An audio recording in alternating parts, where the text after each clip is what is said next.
Las víctimas de siniestros viales están convertidas en un apetecido negocio por parte de algunas empresas de ambulancias que se los pelean, literalmente, se los pelean codo a codo. El caso ocurrido este fin de semana en Bogotá, en donde paramédicos se fueron a golpes por llevarse a un herido, dejó al descubierto que hay algo más allá que cumplir su trabajo de auxiliar a los lesionados y salvar vidas. Juan David, usted nos tiene un informe especial sobre este tema. Hola Alina, nuevamente muy buenos días para usted, para Aníbal también y para todos nuestros televidentes, por supuesto. Es un informe especial que hemos preparado durante varios meses hablando sobre todo lo que tiene que ver con los casos de las ambulancias, qué es lo que está pasando realmente. Vamos a ver en pantalla exactamente el video que se hizo este fin de semana muy famoso. Ahí ustedes lo están viendo, mire, es una persona que estaba lesionada, tuvo un accidente de tránsito. Llega un paramédico, el que ustedes ven en la parte izquierda, y empiezan una disputa porque hay dos ambulancias en ese mismo sitio. Ahí ustedes lo están viendo, el uno la agarra, el otro también está intentando agarrar a la persona, pero se empiezan a caldear los ánimos cuando llega otra persona después de eso, la intentan subir a una camilla y llega otra paramédico, ¿sí? Otra paramédico llega después de eso, mire, ahí empieza la discusión entre ella, lo encara y le pega un puño, y el otro hombre, el otro paramédico va y se enfrenta ante ella. Eso es lo que está pasando en las calles de Bogotá. ¿Qué es lo que realmente está pasando? ¿Cómo es este negocio de las ambulancias aquí en la capital colombiana? Aquí les contamos.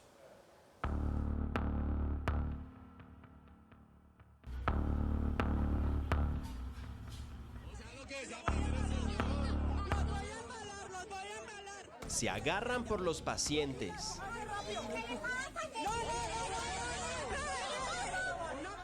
Se chocan por las víctimas.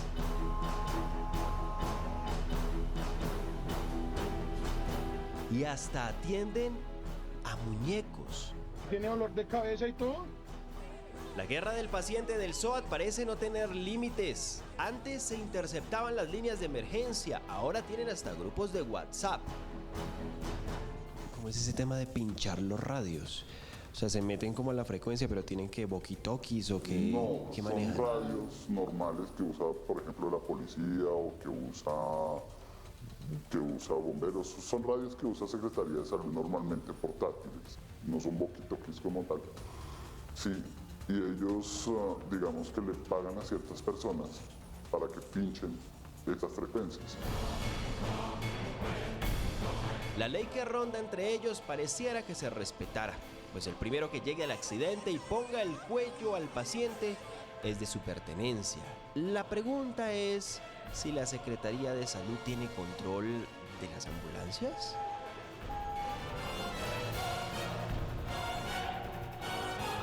Las otras escuchan a Secretaría, en muy pocas ocasiones le reportan a Secretaría, ¿sí?, con los códigos de ellos, ¿sí?, pero ellos son autónomos de llevar al paciente donde a ellos les conviene llevar.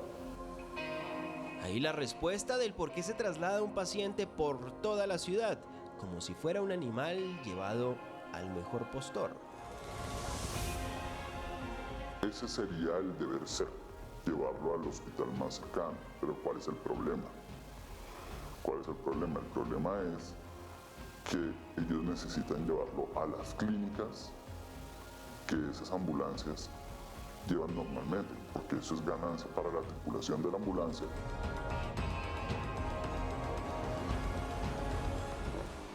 Las motocicletas se han convertido en la carnada preferida de las ambulancias privadas. Mire, al punto de que prefieren que una persona como él tenga un accidente, pero una persona que realmente lo necesita, aquí está, que está quizá herida en la calle, por ningún lado aparece una ambulancia en el menor tiempo posible. A la persona con el infarto le mandan el vehículo de la Secretaría. A la persona con el accidente de tránsito llegan los CasaSOAT. Mientras los CasaSOAT están por las calles de Bogotá pidiéndole a la vida un accidente cerca, son muchos los pacientes en crisis que le piden a la vida una ambulancia cerca. Lo curioso del asunto es que la ambulancia llega, pero para el accidente, así sea menor, y el paciente, que quizá está en pésimas condiciones, termine falleciendo.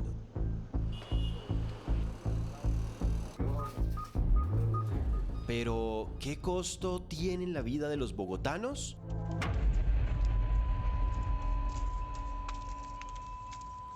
La guerra del paciente del SOAT. Quiero mostrarles a ustedes, señores televidentes, esto que es un inmovilizador cervical o más conocido como el cuello ortopédico. Y mire, lo que ronda en medio de las calles capitalinas, ahí ustedes por ejemplo lo están observando, lo que ronda en ellos, en los mismos conductores, paramédicos de las ambulancias es esto.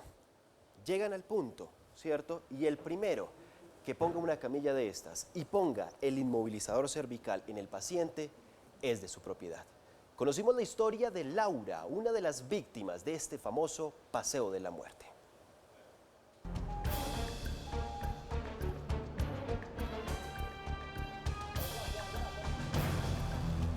Laura fue una de las víctimas de lo que ella llama el famoso paseo de la muerte.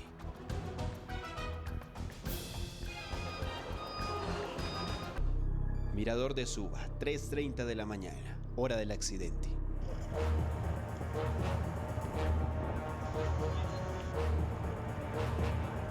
A mí me salió a volar el casco, yo me partí una pierna, mejor dicho, yo quedé ahí sangrando. Y pues los chicos que venían, que eran nuestros amigos y eso, hicieron pues para parar la ambulancia y eso, y pues ahí gracias a Dios venía desocupada y me ayudaron, me llevaron y eso. Iba en medio de la noche con su novio. Se desplazaron desde sus casas en motocicleta. Lo que no sabía era que iba a ser el peor día de su vida. Queríamos ir al mirador de ahí de Suba y pues ahí en la moto como que íbamos muy rápido y la moto pues intentó, no sé, le ganó la curva ahí, pues se hizo el accidente. Lo llevaron primero a una clínica en el norte de Bogotá, muy cerca al lugar del accidente. Pero lo que ella no entiende es por qué la trasladaron a otro centro asistencial en el sur de la capital. Me hicieron, bueno, varios exámenes y lo primero fue que me cogieron varios puntos acá en la cabeza porque yo me la abrí.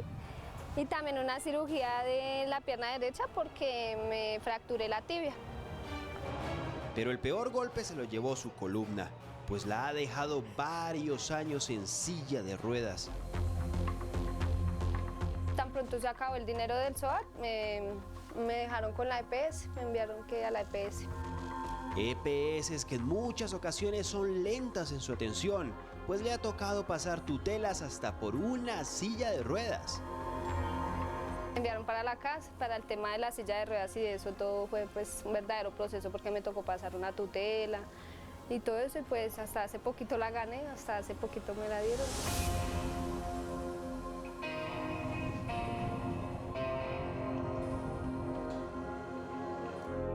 A pesar de no poder caminar con normalidad y de que los médicos no le den mucha esperanza, ella se aferra a un ser superior y espera poder volver a caminar como lo hacía antes.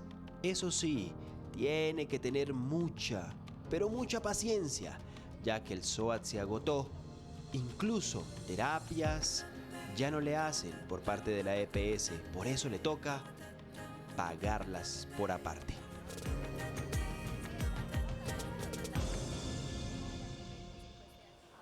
¿Y cómo vamos con todo el tema de accidentalidad de nuestro país? Vamos a verlo también en pantalla y por qué las cifras siguen siendo preocupantes según las autoridades. Para el año 2017 se reportaron cerca de 3.200 fallecidos, usuarios de motocicletas. 2018 se reportaron 3.100, un poco más. 2019 más de 3.400. 2020, año de la pandemia del COVID-19, hubo una disminución, 2.900. 2021, si ustedes se dan cuenta, hay un aumento significativo de 4.300. Y para el año 2022, que es el año pasado, hubo un aumento de 4.914 casos. Eso es lo que dicen las autoridades en este momento y por eso es que es tan preocupante la cifra. Nuevamente se las digo. 4.914 casos en el año 2022. Pero ¿cómo estamos en el año 2023? También lo que dicen las autoridades es que hay un aumento también significativo y lo que dicen las mismas autoridades en este momento es que el tema es preocupante. Vamos a verlo también, las siguientes gráficas que les tenemos a ustedes. Para el año 2017, en Bogotá, exactamente, se reportaron 173 personas que lamentablemente perdieron la vida en las vías capitalinas. 2018 y 2019, más de 150. 2020, pandemia, 139. 2021, 190 y 2022, 242 personas fallecidas solamente en la capital colombiana. Pero por supuesto estuvimos hablando con las diferentes entidades, estuvimos hablando con la Secretaría de Salud. ¿Qué responden frente a esto? ¿Por qué hay quizá un control o un descontrol, lo que también podría llamarse, de las ambulancias en Bogotá? Les contamos.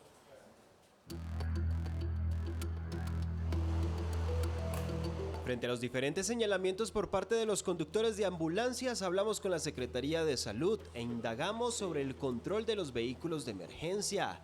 Desde la entidad afirmaron que son cerca de 35 prestadores que cometen irregularidades, a punto de que no se sabe a qué entidad trasladaron al herido. No regulan el paciente no es regulado por el CRUE, no sabemos a qué institución llevan el paciente ni cómo actúan. Cometen infracciones de tránsito, circulan a altas velocidades, hay peleas entre ellos mismos por los pacientes que deben ser trasladados a las distintas IPS. ¿Pero qué hay de las clínicas en las que se trasladan decenas de pacientes cada mes? ¿Por qué los trasladan a ciertos centros asistenciales específicos? A ver, eso es una pregunta que se explica sola. Eso sería como explicar por qué llega una materna, llega a una clínica donde atienden maternas. Pues por eso llegan. Nosotros somos una clínica que nos dedicamos al trauma. Somos el centro de atención de trauma más grande del país. El director de la clínica Medical también nos habló sobre su funcionalidad. Afirmó que ellos eran especialistas en atención a pacientes en trauma, es decir, de accidentes de tránsito. Tenemos todo el poder de resolución. Contamos con suficientes equipos y tenemos el personal de manera permanente. Según la Secretaría de Salud, sí hay control de ambulancias en toda la capital, pero el problema va más allá. La Secretaría de Salud sella una ambulancia y la empresa genera una novedad, la saca del registro especial de prestadores y luego la afilia a otra empresa de ambulancia de Bogotá, de Cundinamarca o de otro municipio del país. Las aseguradoras afirman que están en la quiebra y una de las razones son los presuntos sobrecostos de las clínicas. Hay muchas entidades en todo el país y en la misma ciudad que no manejan estos estándares de atención. Entonces los pacientes los dilatan, los pacientes los dejan hospitalizados sin tener justificación, los pacientes les retrasan los procedimientos quirúrgicos y obviamente al final del día el servicio sale mucho más costoso. Esos son sobrecostos. Además de esto, la agremiación de IPS se fue en contra del SOAT. Afirmaron que con la disminución del pago del seguro obligatorio no se han visto resultados en siniestralidad. Al contrario, según ellos, han aumentado. El hecho de haber bajado la prima no llevó a todo el mundo a ir a comprar la póliza. Sigue habiendo mucho parque automotor que no tiene póliza. Algunos dicen que no se controlan. Por eso es que es tan importante que una ambulancia de SOAT lleve a esos pacientes a otras clínicas que no sean del distrito. Otros dicen que sí.